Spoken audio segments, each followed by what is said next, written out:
but you can't be afraid to fail. Just, you have to know that failing is a possibility, but something good's going to come from it. It sucks. The comfort zone sucks. You know, it's comfortable, but it sucks. It's like wearing your favorite pair of sweatpants and just staying in the house all day. You know, nothing good is ever going to come of that. The good shit is on the other side of the walls of your comfort zone. You can't be afraid to get out there.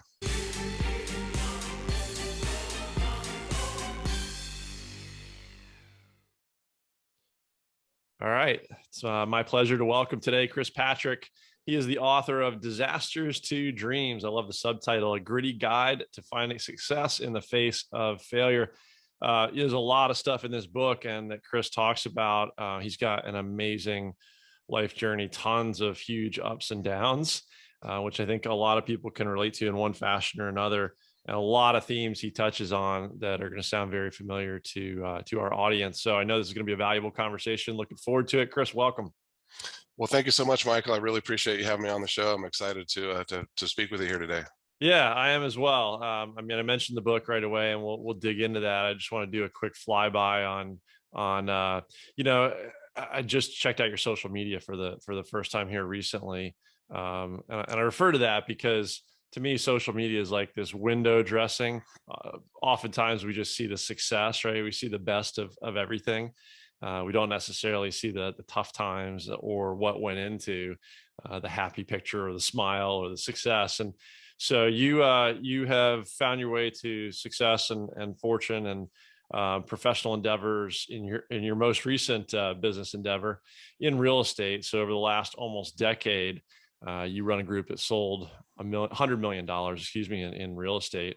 I believe your wife has entered that business with you. You now have a team, so hugely successful. But like many people that are successful in business, it's never the first time. It's the second, third, fourth, right? It takes those failures and traumas, and we'll talk about that, I hope, as well, if you're open to it.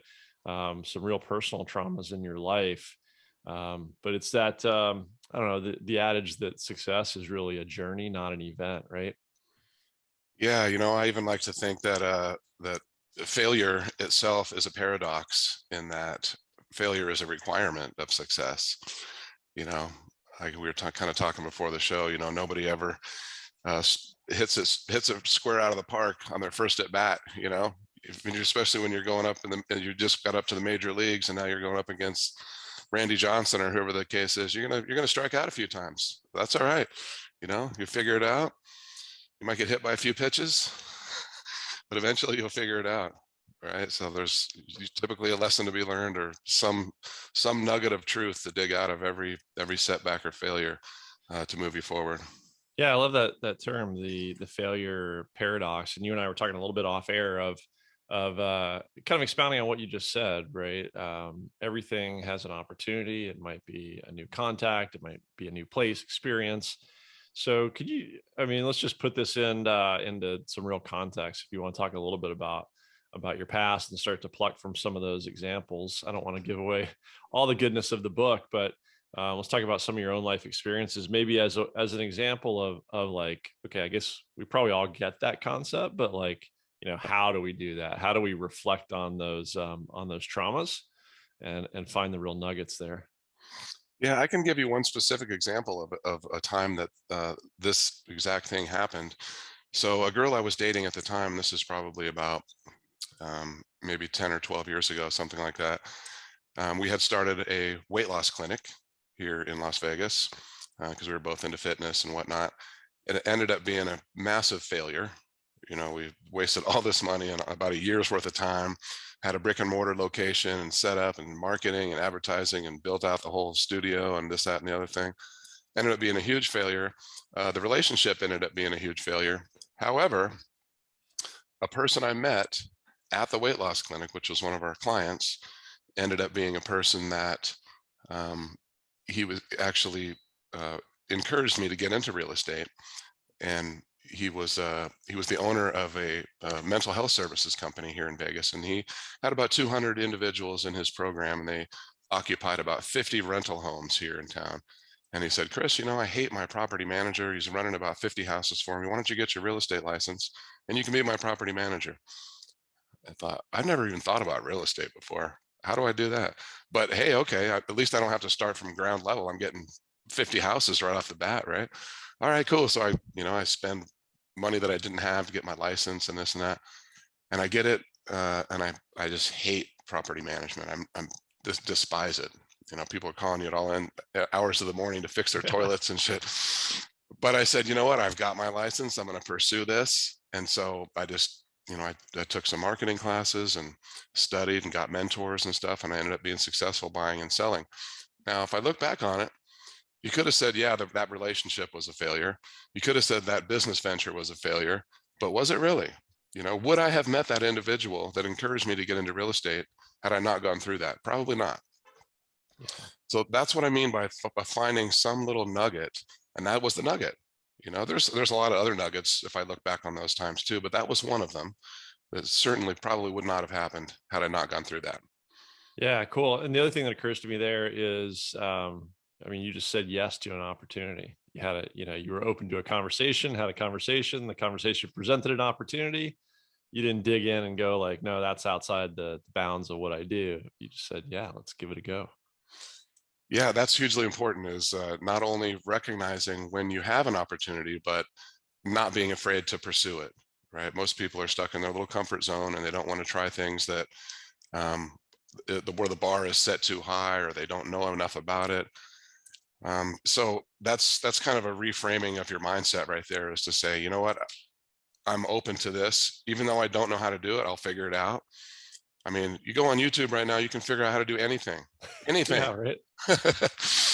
There's no excuse not to learn right now. There really isn't, but it's the fear of failure for a lot of people. I don't want to try that because I might fail. What if I get embarrassed? What if it costs me $2,000 to get my license? So, what if I waste all this time? But you can't be afraid to fail. Just you have to know that failing is a possibility, but something good's going to come from it.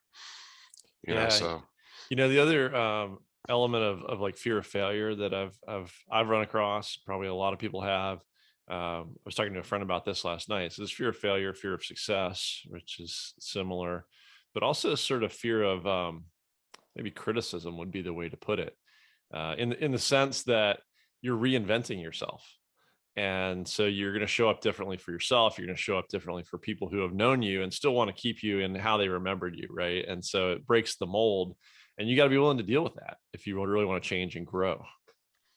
you're 100% right on that, Michael. I think that you hit that right on the head. A lot of people have this identity that they think is kind of set in stone. It's what people expect from them, Yeah. what all their friends, how their friends see them, how they portray themselves on the social media or whatever. They have this identity that they hold on so tightly to, and it's within the confines of their comfort zone again. But to get out of there, it sucks. The comfort zone sucks. It's comfortable, but it sucks. It's like wearing your favorite pair of sweatpants and just staying in the house all day. Nothing good is ever going to come of that. It's comfortable, yes, but it sucks. Right. Are you really going to be happy at the end of your life and say, you know what, I was so comfortable my whole life. I stayed in the house. I wore sweatpants. I was never uncomfortable. It was fantastic. No, the good shit is on the other side of the walls of your comfort zone. You can't be afraid to get out there. Yeah, it really is. I like the way you say that. I heard one very similar from a guy who speaks about fear and using fear as fuel, kind of reframing or turning that around. And he says the same thing. Everything you ever wanted is on the other side of fear, which is a very, very similar concept. Hmm. I'm interested in your thought on kind of if we flip this around again a little bit as well with, you know, so there's a shift from embracing failure, right? Being willing to use that as a tool to learn and accepting it as something that happens on the path to success. Okay, great. So once you get on board with that, right, then you're like charging through every wall that you hit. How do you know? How do you know when you've failed to the point where you need to pivot versus continuing just to pound ahead on something? There's a couple of trains of thought on that, and I can kind of see both of them. One of them is when one door closes, open it again. It's a door. That's what they do, right? Yeah. Keep pounding on the damn thing.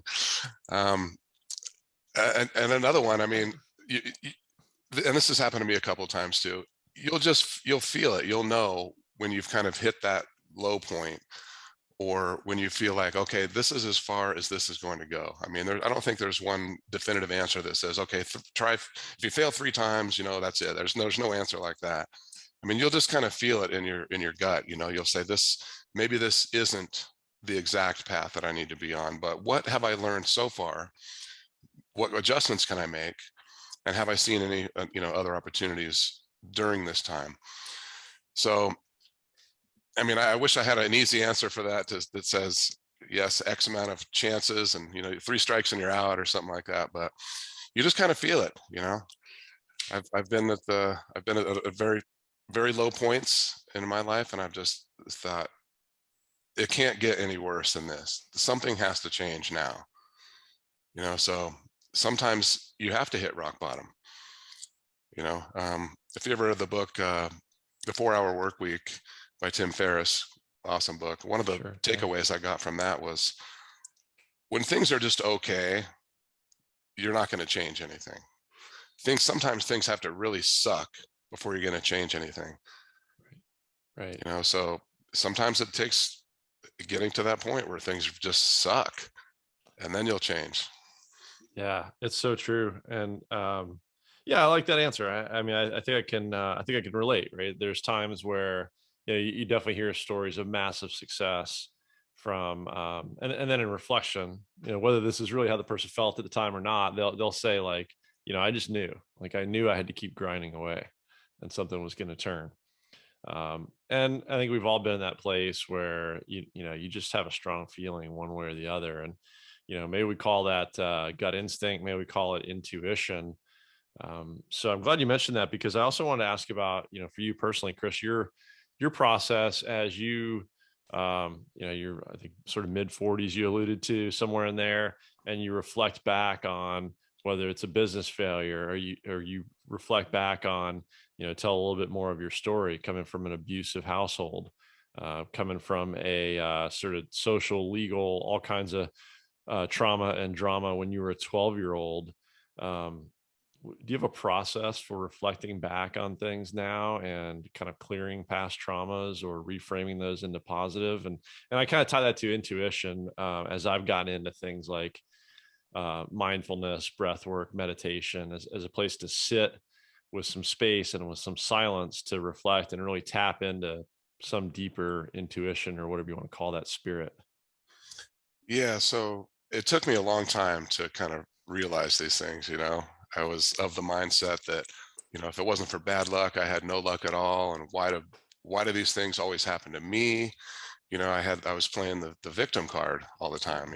Oh, it's not my fault. I can't get ahead. If it wasn't for that incident, I would have been a professional baseball player or whatever. And I carried this, victim mentality and the blame game around with me for a long time. I really did. And it didn't serve me, not one bit. You know, I think it was the time, and I don't know when this was, but I started wanting to take responsibility for not only creating my future life, but taking responsibility for how I react to certain things. Taking responsibility for the times that when things did go wrong that were my fault, and when they weren't my fault, how I reacted to those times. So I think of a lot of it as just, it's kind of owning the mistake, or at least owning your perception of what that failure meant to you, and what it can do for you in the future. Um, but yeah, like I said, after just to let your audience know, I was falsely accused of a serious crime when I was 12 years old, arrested, fingerprints booked, mugshots, kicked out of school, expelled, lost all my friends. Our names were in the paper, and the accusers later came out and said they made the whole story up. So the charges were dropped, but it was, the damage was done. So I kind of went down this outsider, outcast, punk rock, fuck the world like Tupac kind of a mentality for a long, long time. And not that that served me well, but it did. Now that I look back at it, I question everything now. I don't accept the narrative of what I was in the media or anything like that. I question everything. And it's because of that time.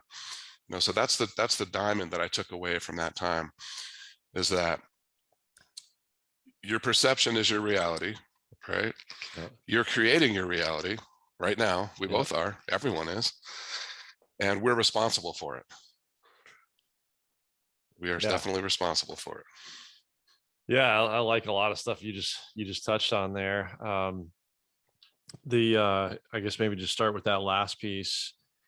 Um, well, we'll come back to manifesting, but there's a ton of this victim mentality around, and yeah, I'm not going to put words in your mouth. I'm kind of sharing my own opinion here. There's too much of this we're perpetuating as a country, as a society right now. As a tribe of men, and I do find it interesting as I've kind of explored I'm a father now as well, right? And explore the stages of human development. And I have a 14-year-old son. And so I have to kind of check myself and remember from time to time that, I mean, he's still got years to go. I think it's into our early 20s where the way our brain and mental emotional development works is we see the world in terms of ourself. Everything is us, right? And so, like, I get where the victim mentality comes from when the only optic you have on the world is yourself, right? It's only later that we can start to kind of step back, and look from outside as more of a witness to understand what's really going on around us. And as you say, like, really, it's just what we can control, and we control our own reality by the way we decide to interpret what we perceive. um, but yeah, maybe the problem is we got so many freaking adult children now, adult Yeah. boys that Yeah. have just carried that same victim mentality forth. And unfortunately, a lot of people are working on themselves now, and we're finding ways and tribes to do that together as guys. And I want to talk about tribes and outlets here at some point as well. I also wanted to comment before I forget, about your legal process when you were 12 years old. How fortunate you were in the end to have a judge step back and call people in and really go like, what the hell, guys? Like, is this a real thing or not? And was able to throw it out. Unfortunately, a lot of times once things end up in our criminal legal system, that's it. It's a one-way street, right? It's a process that's going to work. It's a defend the victim, quote unquote, sort of philosophy. And then, you go to like career incentives and disincentives where prosecutors just want to make their name and check a win type of thing. So fortunate, that we have a chance to talk today because somebody had the sanity to step back and think a little differently, and maybe ask a timely question. Yeah. No, you're absolutely right. You're absolutely right about that. I thought it was interesting, Michael, and it just brought up a thought when you were talking about, you know, your 14-year-old son and, Hmm. what raising a child, the different perspective that you get from that. And kind of to speak to your point about, victim mentality and where do we get this from and why do we carry it with us for our entire lives. So something that I've noticed also, like I said, we have a 14-month-old girl, so she's still a toddler. And, watching her develop and stuff teaches you a lot about how people are. In the 14 months, I've learned more about people than I had my entire 53 years before. And one thing I've noticed is that, she doesn't have any beliefs. She doesn't believe anything to be true. She doesn't have any this absolute truths in her life, right? This is besides her parents love her, right? That's probably her one absolute truth. They feed me, they love me, that's great. But for example, she doesn't know anything about, money, right? She has no beliefs about money. She has no beliefs about, placing the blame on somebody or not. She doesn't have any. She doesn't know have no knowledge of that. So people are given these beliefs through their parents primarily, and then they're given, reinforced through, society, through schools, and through other friends, and then through experiences and media and stuff like that. But we start with nothing. We start with a totally blank slate. And so, not only is it important to teach your kids good beliefs from the beginning, like for example, money is not hard to come by. Most people believe that money is hard to come by. That's just an example because a lot of people like to talk about money, but that we can change our beliefs too. Just because we've been carrying around this backpack full of somebody else's beliefs our whole life doesn't mean that they can't be changed. you know and so if you believe that you're the victim all the time, it doesn't mean that that can't be changed. You can change that belief, and once you change that belief, then you start taking responsibility. And that's a very empowering feeling. Yeah, that's a hugely important point. I mean, you changed it. I like to think I've changed it, and I love that concept that you're able to reflect now on your daughter having a blank slate, and it becomes really important what we program, and maybe having the awareness to program something very differently than what our default programming was. At the same time, I also think frequently about, we all want our children to have better X than we did, right? Like a better world, a better experience, a better whatever it is. And in doing that, there's that, that cycle a lot of people talk about where hard times create hard men, easy times create easy men, which create hard times type of thing. And so, I want to give my son the best of everything I have the ability to give him and try to tee him up for life. But at the same time, where do even if we have to manufacture adversity, right? Where do I teach him about hard things and how to emotionally deal with hard things, how to be resilient, how to work through failure, those things that you can kind of train for them if you manufacture them. And then when life comes along and throws you the real stuff that's hard, maybe you have a little basis to lean into it without kind of reverting to this victim mentality.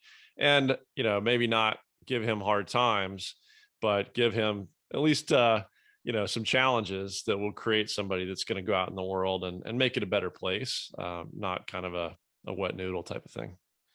Yeah, I think you have to let them fail on their own, you know? Just for an example, we're teaching her how to, we bought this little slide in the backyard, right? She has to go up the stairs, then you can sit down, you go down the slide. It's for kids, it's like a foot and a half tall, but it's for her, it's a big climb up that ladder. And so we're there to support her, should she fall off the ladder, but I'm not going to just set her ass on the top of the slide and push her down, because she didn't learn how to go up. You don't get to go down the fun part unless you know how to climb up the ladder part, right? So you gotta let them try, you gotta let them fail, but be there for them if they do. Don't let them fall on the ground and hit their head, Yeah. but let them fail, because failure is the only way people learn how to do things any better.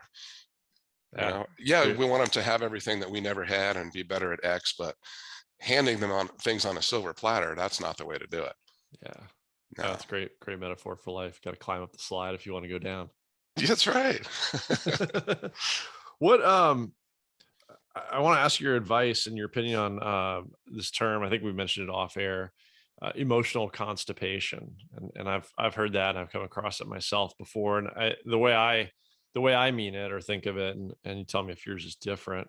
And ultimately, my question is like, what's your experience been in clearing those emotional traumas? The way I think of it is we have this amazing survival mechanism to be able to compartmentalize and move forward, right? And oftentimes, what that means is we take traumas and we just stuff them away, and we move forward. And it's both a great asset, but ultimately that's a weight we carry. That if we really want to move forward, we've got to clear it. And again, the big question is how. I think probably the easiest way to let some of those things go, and yeah, you will be constipated if you don't let that stuff go, is to find the good things in there. You sift through the shit pile if you have to, with a pair of rubber gloves on, until you find the diamonds that you're after, and then there's nothing of value left, and then you can let it all go, right? And it's dirty work. Nobody wants to do that. Nobody wants to go sift through that pile. But if you can and find those little nuggets, pardon my metaphor Yeah, there, yeah. but if you can find the nuggets in there, and then you realize that nothing else is good left in there, then you can just move on from it and let it go. That's what I would suggest. Is that in what you've experienced and what you've done? Has that been a thinking process for you? Has it been an emotional release? How do you? And so here's what I would tie it to is like we get so good at bottling up or compartmentalizing those emotions from negative experiences that it can start to numb our ability to feel our positive experiences, right? And we sort of got to just release everything and be willing to feel again. So did you feel through that diamond mining process, or how do you tie it back to emotions? Yeah, part of it is feeling your way through it. And to be honest, the writing of this book um, helped me. This is a side effect that I didn't even ever anticipate. I wanted to share all these stories of failures, and particularly about the incident that happened when I was 12, because I kept that skeleton in the closet for years. um, the side effect of writing this book and getting it out into the world was that I felt a tremendous release of the weight of all that off my back. So maybe it's talking about it with someone else, or sharing some of those experiences, being open and being vulnerable, and sharing some of the times that you failed, even if it's with your wife or your best friend or whoever it is. Get it out in the open and say, hey, this is what happened. I'm not perfect. you know because it's so easy to get caught up in this thing where like we were talking about social media, we're supposed to be this perfect little highlight reel of a life. And when it's not, we feel pretty inadequate. We feel like we're the ones that are the problem. Oh my God, I'm not perfect like all my friends on Instagram. It must be me that has the problem. But you're not the one with the problem. We all got these fucking problems. Yeah. So maybe it's just sharing, opening up and being vulnerable, and letting people know about it. It helped me. That wasn't my intention, but it sure has helped. Cool. Thank you. Yeah, I can see where the book would be really cathartic. Um, yeah, I'll tell you a quick kind of one that comes up for me all the time with social media is our son has his Instagram page, and my wife curates it. He's a minor, and there's all kinds of weird people out there. Um, Plus, she's just the one editing the videos and all this kind of stuff that he posts. But what he does, so we both run these Spartan obstacle course trail races, and this is his last year able to run in the kids category. So he runs competitively, he makes podiums, he's made the world championship. He was one of their brand ambassadors for the sport. And it's awesome, right? He's got like 2,000, 3,000 followers, kids, that he's leading, inspiring, and even other adults he's, inspiring to get up and do something. And so what he started doing, January 1st, 2020, he started doing 20 burpees a day and putting it out there on Instagram as accountability. And, he's going to do it every day of the year. So he did it every day of the year, which of course, that was our World Health Organization pandemic. So he did that through 2020, and it became a really cool way to connect with people. Continued it on last year. He upped it to 21 burpees a day with a double push up at the bottom, kind of a new challenge. We got to 2022, and now he's doing spider push-ups at the bottom, like your knee to elbow, one on each side. So it's sort of, again, a double push-up, 22 burpees a day. So he's close to day 800 now. Wow. He's like firmly focused on 1,000. And it's an awesome tool for him, to think about consistency and commitment and the visibility. But I get these comments all the time, like, oh, your son kicks ass. Like, he does kick ass. And they're like, oh, how is he motivating himself to do those burpees every day? It's like, well, that's where the rub comes in, right? All you see is the video. And Right. some days it's easy.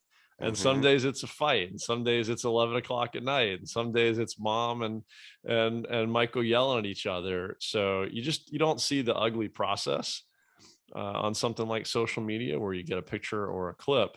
But I think, again, like, back to everything we're talking about with success is it is a journey, and it's oftentimes an ugly journey.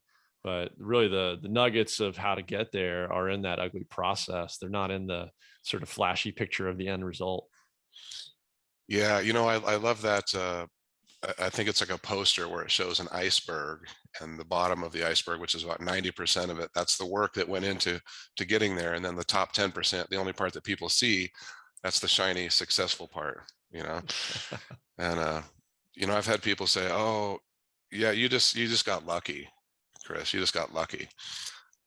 Okay, well, if that's what it looks like to you, then that's fine. I mean, if luck means working your ass off and grinding for 10, 12 hours a day for 5 years straight, if that's what luck is to you, then yeah, I got super lucky. I mean, the people that get lucky are the ones that work for it, right? Yep. I mean, yeah, you could win the lottery or something like that, but that's not going to happen for you and me. Um, but yeah, there's a lot of behind the scenes stuff that's not pretty. It's not pretty, and nobody wants to. It's not exciting. Who would want to post themselves working for like 12 hours at the computer grinding out numbers? No one's going to watch that. No It's one not cares. it's not sexy. It's It's not not sexy at sexy at all. all. No, and back to the book, I guess, and the process for getting there. One of the things that we talked about that being maybe an unexpected emotional release and clearing some things like past traumas, an outlet, if you will. So I want to touch on a couple things like outlets, but before I do, I just want to mention as like a flyby for people who should pick this thing up. I mean, just if you go on Amazon and look at the table of contents, like you're going to want to buy this thing because I'm cracking up just when I opened it, right? One of your chapters is called Make Failure Your Bitch. There's zero fucks given. Of course, one door closes, etc. But just, it's an irreverent, sort of self-deprecating, humorous, but really deep book at the same time. And as I got later into it, you do talk about manifesting, right? You talk about manifesting your future and your success and your destiny. So, yeah, can we touch on that a bit and what that process has looked like for you? Do you have a practice around it on a daily basis, or a visualization, or what does manifesting mean to you, Chris? Yeah, this is I think of, and in the book too, I had given this a shot back in the day when The Secret first came out. I think that was around 2006 Oh or something yeah. like that. And I tried it and I thought, this is great. I can create my whole future. And, I tried it for a couple of months and then I decided this is bullshit. This doesn't work. Everything backfired.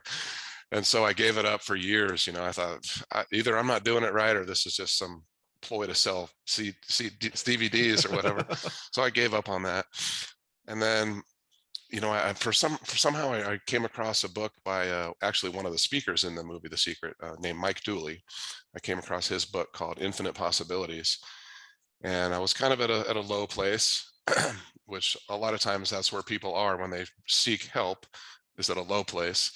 And for whatever reason, that book just kind of resonated with me. I don't know if it was the way he presented it or if I was just ready to hear it at that time. Yeah. But yeah, for me, I just kind of, I don't like to be dead quiet, but I will be in a quiet room. I like to put a little light music on or whatnot. And I just try to picture myself in the ideal situation that I want to be in. You know, I try not to picture how I'm going to get there or by what vehicle I'm going to get there or which people or how many book sales or just the end result. I just try to focus on the end result of what it is that you want. Okay. And it's also important that you have an attitude of gratitude about getting there, right? You got to be thankful for not only what you have, but what you want. And it's also important to believe that it's possible for you, that you're worthy of it. And, once I started really getting into that and doing that, I started seeing some measurable results for myself. And I thought, okay, this shit does work. This does work. And so I kept doing it and kept working and kept working and working. I'm like, I'm really onto something here. Okay. It's kind of like when you first go to the gym, you don't see results for a couple, 2 or 3 weeks or whatever. Like, should I just give up? This is hard. I'm not getting anywhere. But if you keep going and then once you see some results, you're motivated to keep going back to the gym. Right. So Yeah. that's what happened to me. I started seeing results. And so I was motivated to do it more and more. And eventually what you want to kind of get to is just creating that mindset throughout the whole day of that place of the meditation. I think, we don't want to keep going back and forth like I am coming from a position of lack for 23 and a half hours all day. And then I spend this 30 minutes and now I have a mindset of abundance. It's not going to work that way. You kind of want to get to a place where you have this mindset of whatever it is you want all the time. And I think meditation is just a way of getting you there. I like that. Yeah, I can relate to some of that. Do you, as you started to find success with that practice, were you, what do you think was different about it, other than maybe yourself and the right point in time? Was there anything specific about the way that you put yourself into that future place, into that visualization? Did you tie anything different into it? Was it very visual? Did you hear things, feel things, smell things, like tie those senses in? Or, what do you think made it real that caused it to become real, literally? The biggest thing I took away from that was I had to take action. Okay. not only did I need to be thankful for having it, be able to believe that it was possible for me and that I deserved it and that it was real already, but I had to take action towards it. Mm. I had to take steps towards that goal every day. You know, no matter how bad you don't want to do your 20 burpees, you do them anyways, right? And that's what I was lacking the first time around. I wasn't taking the action towards it. I just thought it's this magical, mystical lay in the grass and shit just comes to you. No, you have to take action to go with it. You know what I mean? So that was the biggest difference for me, is taking action. It's super cool. So it's real already, but you got to take action to get there. Was it hard for you to believe or believe you were worthy?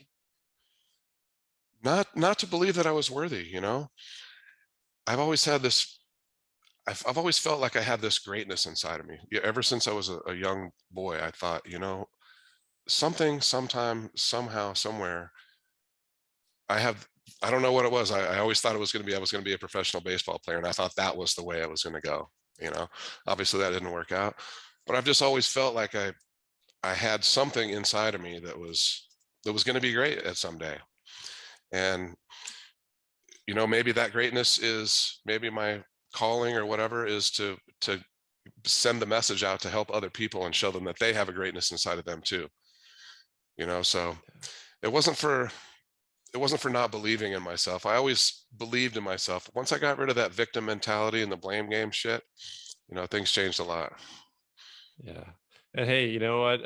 So even if the path had led you to pro baseball, I mean that career's got, it's got a finite end date on it, right? And then what? You look at like a Michael Phelps or other athletes that's all they've known 7 days a week their whole life, and then it's like, now what's my purpose? Right? So Coaching. yeah, I mean, life. Yeah, definitely with your book and what you're doing now, life's brought you to a place where I think you're able to serve and touch a lot more people this way. Yeah, it's very rewarding. I mean, and maybe this is going to be more rewarding than being a Hall of Famer or All-Star player, or hitting 600 home runs or whatever. Yeah, that once that career ends, your legacy goes on, and you're in the record books. But you entertained people, but did you really help them? You know, Right. maybe this is more rewarding, that I can actually help people and help a lot of people. Yeah, for Yeah. sure. When let's just talk about that concept of a lot of people out there. Whether you think about whoever's going to tune into a podcast, whether you're talking about people you touch locally through what you do in the Vegas area, whatever we associate to our country, our world. Um, I just meet a lot of guys that have reached some level of success, what we call it, financial career, whatever it is, but they're kind of lone wolves. They've sort of they've ended up making it on their own, or at least this point in their life. They're sort of on their own, but we're not really, we're ultimately, we're sort of pack animals, right? We survive and we thrive as a tribe. And so I've met a lot of guys that are kind of, they're finally realizing that they realize they're out of balance. They were successful in one sense, but to kind of get more holistically successful, it's drawing people back to reconnecting in sort of these groups that can be open and honest and authentic with each other. Um, Outlet is a word I mentioned that you use, and so tribe. If I call it tribe, what's your take on that, and kind of where does it fit into your journey? What do you think is important about a tribe? How do you find one and contribute to one? Yeah, you know what? It's funny. My wife and I talk about this often, how our circle of friends has gotten so much smaller over the years. When you're in your 20s and 30s, you probably got 100 different friends you could call, or at least 50, to go out for the night. Now our circle is so small, and that's because you tend to want to surround yourself with people that are kind of on the same mission as you are. They have the same drive or the same beliefs or the same goals. People that align with your way of thinking. And maybe not everybody has that same drive or that same determination or the same resilience. Um, so it's important to try to seek those people out. I think there's a saying, you become like the 5 people that you hang out with the most, Mm. right? So if you're hanging out with some toxic people, you're going to be a little bit toxic yourself. So it's gotten harder and harder to find, people that are in alignment with, the way that we think, and, we're wholesome family people that, we like to have fun, but, we live our lives with integrity and things like that. But finding those people and holding on to them is important, you know. So when you find those people, don't let them go, you know, because they're not easy to come by. But yeah, I mean, it doesn't. I don't think it matters how big your circle is, just how valuable the circle is. Yeah, yeah, I would agree with that. And some of this, if I tie it back to, that sort of fear of criticism, um, as you change, as you grow, you may outgrow relationships, and that's okay, right? And you may form new ones, probably should. I guess my own experience has been, as you push yourself out of that comfort zone, you're going to start doing things and ending up in places where you're meeting other people who are also there because they're also pushing themselves to grow outside of that comfort zone. And you sort of, you just end, if you challenge yourself, you're going to find yourself amongst other people who you look around and go like, holy cow, how am I hanging out with these guys? They're going to challenge you Yeah, to sort of level up yourself. Or said differently, as my wife sort of asked it or put it recently, not quite in these terms, but it was sort of like, why are all these guys that you're kind of hanging out and doing this stuff with so fucked up? It's like I was thinking about that, and I was like, I think the answer is that we're all fucked up in some way, right? Like nobody gets out of this thing alive.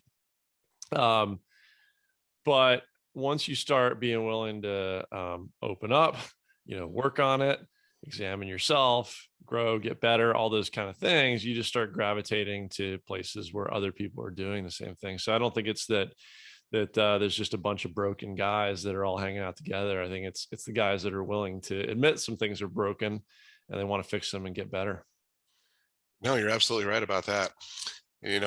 One thing that kind of popped to my mind too while you were mentioning that is, we have these big circles of friends, and as you start to push yourself and try to grow and develop and be open, about working on yourself and your mindfulness and stuff, you're going to lose some of the people in your circle, um, because they're not at that level, or they're not ready to examine themselves. There's also, not everybody wants to see you succeed. You know, even some people that are in your circle right now want to see you succeed, because that means that they will feel worse about themselves, Mhm. or they may be jealous, or whatever. So acknowledge that when you begin to do this and you begin to change and push yourself and grow outside your comfort zone, you're probably going to end up having to leave some of those people behind. Either the ones that don't want to see you succeed, or that are too scared to do it themselves. And you have to be able to let them go. Just know that you'll find better people. I mean, I'm not going to say they're better humans or anything, but people that are more in alignment with your new self on the other side of that. So yeah, relationships change. Sometimes people are here for a reason, sometimes they're here for a season, and you just got to determine which ones those are. I've heard someone describe that as the crabs in a bucket effect. Like, Yes, have you ever seen, the one crab's trying to climb out and everybody else is pulling him back in? crab theory. Yep, I know it well. I know Yeah. it well.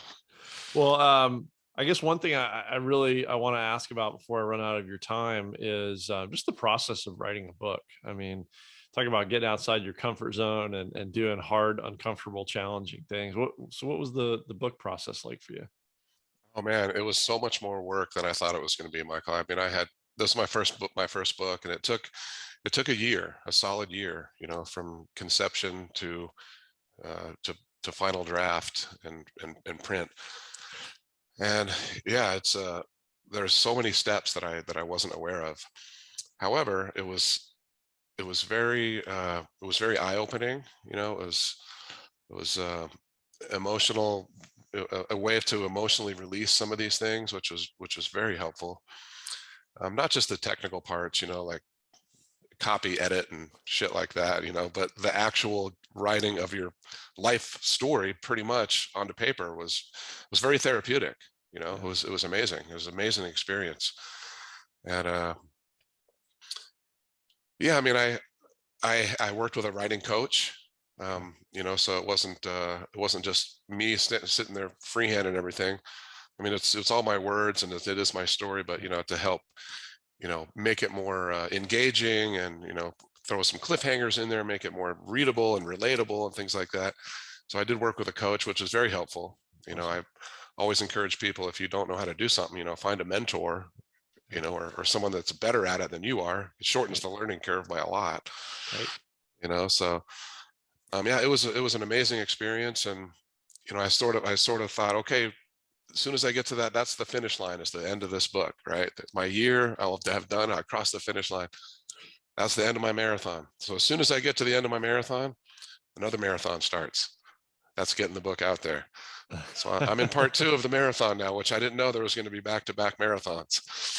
Well, I'm glad to and honored to be part of the process of helping get the word out. Did you, I guess as you did write it, and I'm curious whether how much this occurred internally or maybe was guided by your coach, helping you climb that learning curve. You talk about stuff from your youth, like the legal issue when you're 12, like the stuff with your biological father, who I don't believe is around anymore. Like, as you wrote things, did you find yourself thinking about, how extensively do you talk about something versus how much do you sort of edit yourself and edit that story? I tried not to edit anything, to be honest with you. I thought, if I'm going to do this, it's all going to be out here. I'm not going to sugarcoat anything or make anything out to be something other than what it actually was. Um, Actually, I've read, somebody reviewed the book on Amazon, and they said, I don't know how much of the story is real or not, because it doesn't sound all believable. It's 100% real. There is nothing made up on in there. I'm not a fiction writer.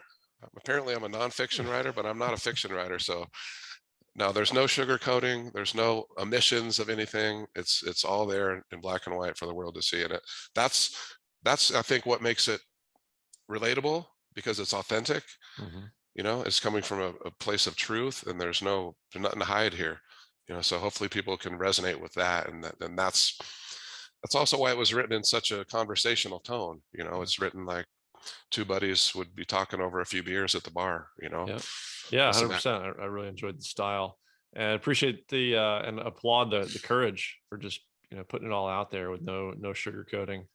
Um, I guess with that, and Chris, it's Friday, getting late Friday, so I want to respect your time. What is next for you? And maybe the answer is what you just told us. It's the second marathon of getting the word out. And I don't want to answer that question for you, but in either case, what is the best way for people to tune in and keep track of you on social media? I know you get your website, where to grab the book. So fill us in on all that, please. Yeah, what's next is, like I said, get the book out there. The marketing aspect is a whole nother animal that I never even thought about. I've been good at marketing our real estate business, but marketing a book is a whole nother world. So Mm. learning that as we go.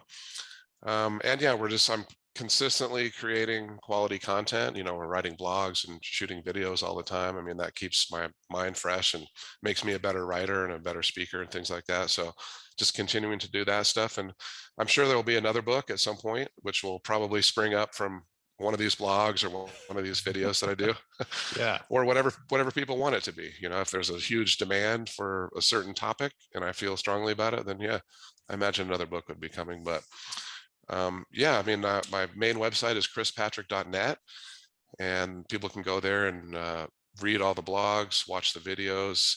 There's also links to all my social media channels, YouTube, Instagram, things like that there. And they can sign up for my newsletter to receive the blogs in their inbox. And we're actually giving away a free downloadable guide right now called From Roadblock to Rockstar: Smash the 10 Mental Roadblocks Holding You Back from Rockstar Status. Nice. That's a free little guide there, and you just got to hop over to chrispatrick.net to get it.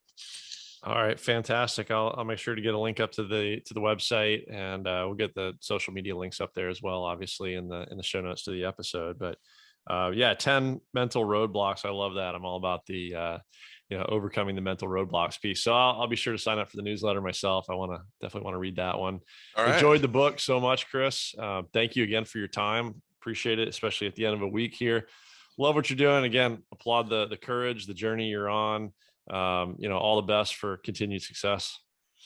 Thank you so much, Michael. I really appreciate you having me on the show, and to your continued success too. I mean, you're doing a great thing here with your podcast. Looks like you're almost up to 100 episodes now. So you're putting in the work, buddy. You're putting in the work, and it's good work too. So congratulations to you. Oh no, thanks, brother. Just putting in the reps and That's trying right. to get better. Just focused on interesting stuff, add value, bring it out to the audience. And to be honest, it's I mentioned this to somebody earlier. It's like you think you're doing it for the audience, and you are. Ultimately, that's who you serve. But the growth, excuse me, and the learning that I get personally out of every one of these conversations is just amazing. Yeah, that's true. If you went and taught somebody how to play golf, you're going to learn how to play golf better yourself by teaching somebody else. Exactly, all Yeah, day long. yeah, we All all right, learn from Chris. each other.